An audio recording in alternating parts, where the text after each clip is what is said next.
അപ്പോൾ ഞാൻ ഇന്ന് വന്നിട്ടുള്ളത് നിനക്ക് ഫുൾ ടൈമും കറക്കം തന്നെയാണോ എന്ന് എൻ്റെ അടുത്ത് ചിലർ ചോദിക്കാറുണ്ട് കേട്ടോ. അപ്പോൾ അവർക്ക് വേണ്ടിയിട്ടാണ് കേട്ടോ ഞാൻ ഈ ഒരു വീഡിയോ എടുക്കാമെന്ന് വിചാരിക്കുന്നത്.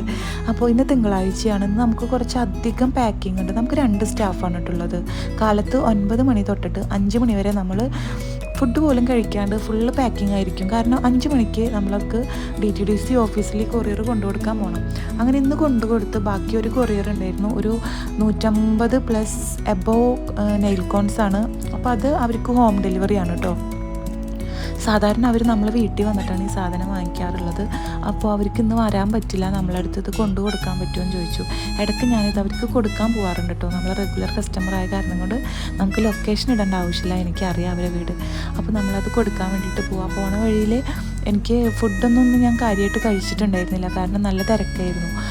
അപ്പോൾ എന്തെങ്കിലും ചെറുതായിട്ട് കഴിക്കാമെന്നൊക്കെ വിചാരിച്ചിട്ടായിരുന്നു കേട്ടോ ഇറങ്ങിയത്. അപ്പോൾ ഹെവി ഫുഡൊന്നും കഴിക്കാൻ പറ്റില്ല. കാരണം എന്താണെന്ന് വിചാരിച്ചിട്ടുണ്ടെങ്കിൽ നമ്മളത് കൊടുത്തിട്ട് തിരിച്ച് വരാനായിട്ട് ഒരു ഇച്ചിരി ലേറ്റ് ആവും. അപ്പോൾ വീട്ടിൽ വന്നിട്ട് ഫുഡ് കഴിക്കാമെന്ന് വിചാരിച്ചിട്ട് നമ്മൾ ലേറ്റായിട്ട് എന്തെങ്കിലും ദാഹം മാറ്റാമെന്ന് വിചാരിച്ചിട്ട് കരിമ്പിൻ്റെ ജ്യൂസ് കണ്ടപ്പോൾ അത് കുടിക്കാമെന്ന് വിചാരിച്ചിട്ട് ഇറങ്ങി.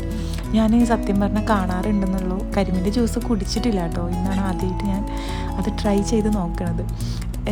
അപ്പോൾ എനിക്ക് സത്യം പറഞ്ഞാൽ അതിൻ്റെ ടേസ്റ്റ് ഇഷ്ടപ്പെട്ടില്ല കേട്ടോ. കൂടെ വന്ന ആൾക്കത് ഭയങ്കര ഇഷ്ടപ്പെട്ടു, അതുകൊണ്ടാണ് അവിടെ നിർത്തിയത്. അങ്ങനെ നമ്മളത് കുടിച്ചിട്ട് പെട്ടെന്ന് തന്നെ അവർക്ക് കൊറിയർ കൊണ്ടു കൊടുക്കാമെന്ന് വിചാരിച്ചിട്ട് പോന്നു. അങ്ങനെ അവരെ വീട്ടിൽ ആരും ഉണ്ടായിരുന്നില്ല, ഒരു ഉമ്മ മാത്രമേ ഉണ്ടായിരുന്നുള്ളൂ കേട്ടോ. അവർ നാട്ടിലുള്ള ടീമല്ല. അങ്ങനെ ഉമ്മ കഴിച്ചിട്ട് പോകാമെന്നൊക്കെ പറഞ്ഞു കേട്ടോ. അപ്പോൾ നമുക്കതിന് സമയമില്ലാത്ത കാരണം കൊണ്ട് നമ്മൾ വേണ്ട ഇൻഷാല്ല പിന്നെ വരാമെന്നൊക്കെ പറഞ്ഞിട്ട് നമ്മൾ അവിടെ നിന്ന് ഇറങ്ങി. അങ്ങനെ നമ്മൾ തിരിച്ചു വരുന്ന വഴി എന്തെങ്കിലും കഴിക്കാം, ചായ കുടിക്കാമെന്ന് വിചാരിച്ചു. കാരണം നമ്മൾ നേരത്തെ കുടിച്ച ജ്യൂസ് എനിക്കൊന്നും ആയിട്ടുണ്ടായിരുന്നില്ല.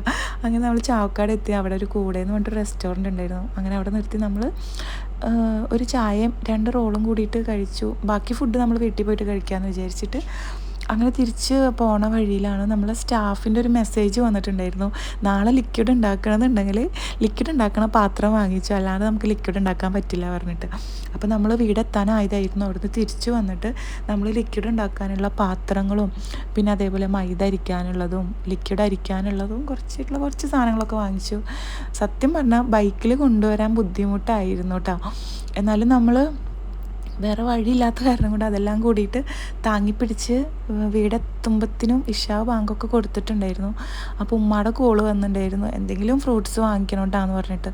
അപ്പോൾ നമ്മളവിടുന്ന് വീണ്ടും തിരിച്ചിട്ട് ഫ്രൂട്ട്സ് വാങ്ങിക്കാൻ വേണ്ടിയിട്ട് വന്നു. അങ്ങനെ എല്ലാം കൂടിയിട്ട് നമ്മൾ വീടെത്തി. പക്ഷേ ഫുഡ് കഴിക്കാൻ എനിക്ക് സമയം കിട്ടിയില്ല എന്നുള്ളതാണ് സത്യം. അപ്പത്തിനും അടുത്ത കസ്റ്റമറുടെ കോള് വന്നിട്ടുണ്ടായിരുന്നു. അവർ നമ്മളെ വീട്ടിൽ വന്നിട്ടുണ്ടായിരുന്നു. അപ്പോൾ നമ്മളിവിടെ ഇല്ലാത്ത കാരണം കൊണ്ട് അവർ തിരിച്ചു പോയി. അപ്പോൾ അവർക്ക് ഈ ഒരു കൊറിയർ അത്യാവശ്യമായിരുന്നു, കൊണ്ടുവന്നരാൻ പറ്റുമോ എന്ന് ചോദിച്ചു. 10:30 ആയിട്ടോ അപ്പത്തിനും സമയം. അപ്പോൾ തന്നെ ഞാൻ ഓക്കെ എന്നും പറഞ്ഞിട്ട് അവരുടെ ലൊക്കേഷൻ എനിക്ക് കറക്റ്റ് അറിയില്ല. അപ്പോൾ എനിക്കറിയാവുന്നൊരു ലൊക്കേഷനിലേക്ക് വരാമെന്ന് പറഞ്ഞു കേട്ടോ. അങ്ങനെ അവിടെ കുറച്ച് നേരം പോസ്റ്റായി. അങ്ങനെ പോസ്റ്റായതിന് ശേഷം അവർ വന്ന് സാധനം നമ്മൾ കൊടുത്തിട്ട് പിന്നെ നമ്മൾ തിരിച്ചു വീട്ടിലേക്ക് തന്നെ പോവാണ് കേട്ടോ. അപ്പോൾ ഇതാണ് നമ്മളുടെ കറക്കം. സത്യം പറഞ്ഞാൽ ഫുഡ് പോലും എനിക്കിന്ന് കഴിക്കാൻ പറ്റിയിട്ടില്ല ഗൈസ്. അപ്പോൾ ഇനി ബാക്കി വീട്ടിൽ പോയിട്ട് ഫുഡ് കഴിച്ചതിന് ശേഷം അപ്പോൾ ഇൻഷാ അല്ലാഹ് അത്രയേ ഉള്ളൂ കേട്ടോ. അപ്പോൾ ബൈ.